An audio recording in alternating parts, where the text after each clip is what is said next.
Un jean, Facebook, Ikea, un smartphone, des ananas toute l'année, Ryanair, etc. Quel est leur point commun?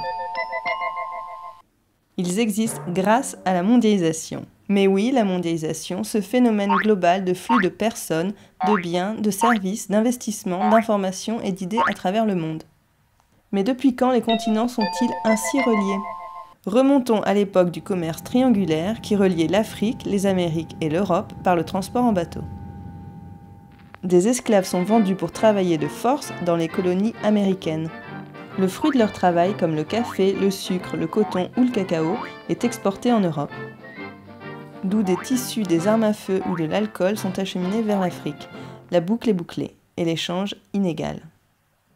Bon, aujourd'hui, il y a l'OMC. En avez-vous déjà entendu parler?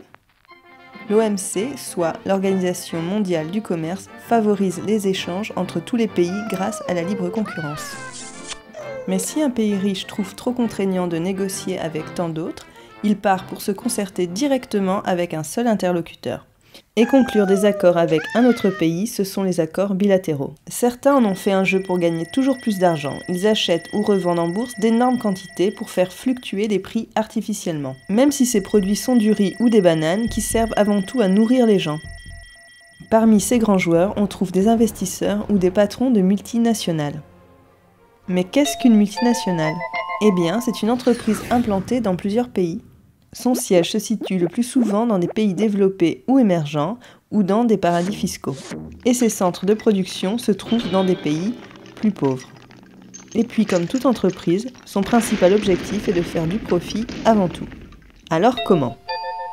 1. En cherchant un accès direct aux matières premières au prix le plus bas. 2. En créant de la demande pour faire monter le chiffre d'affaires à travers la publicité. 3. En étendant le marché géographiquement à travers le monde. 4. En diversifiant les produits et les services. Certaines multinationales combinent les secteurs de la musique, des boissons, des télécommunications et même de l'aviation. Si un de ces secteurs se porte mal, la multinationale se rattrape sur les autres. 5. En délocalisant la production dans des pays où la main-d'œuvre est moins chère et où les impôts et taxes, les lois sociales, les normes de sécurité et environnementales sont moins contraignantes. 6. En travaillant avec des sous-traitants qui produisent à leur place pour se déresponsabiliser des mauvaises conditions de travail, par exemple. 7. En créant des mécanismes fiscaux pour payer le moins de taxes possible. Quelles sont les conséquences négatives de la mondialisation telle qu'elle fonctionne aujourd'hui? Bon, les inégalités économiques et sociales augmentent partout dans le monde. Par exemple, les 85 personnes les plus riches possèdent autant que les 3,5 milliards les plus pauvres, soit la moitié de la population mondiale. Ceux-ci sont exploités en travaillant dans de mauvaises conditions à un salaire très bas. Dans les pays du Sud, les paysans abandonnent souvent leurs campagnes parce qu'ils ne gagnent plus assez. Les produits importés coûtent moins cher que ceux qu'ils produisent eux-mêmes. Ils partent donc en ville en quête d'une vie qu'ils imaginent meilleure ou simplement d'un travail. Et même plus loin encore, vers un autre continent s'exposant parfois à tous les dangers. Ce sont eux les migrants économiques. À côté de l'impact humain, la mondialisation a des conséquences dramatiques sur l'environnement et le climat.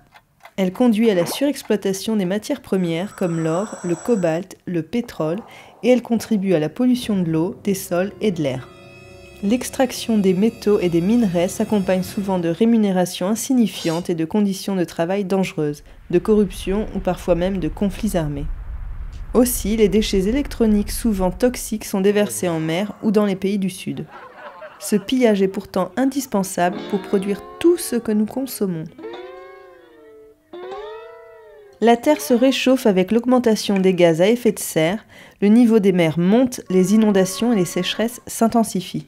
Entre 2015 et 2025, on estime à 300 millions le nombre de personnes qui auront migré à cause du changement climatique. Et tout ça surtout à cause de notre mode de production et de consommation actuel. Mais pas de panique, il y a des alternatives pour changer la donne.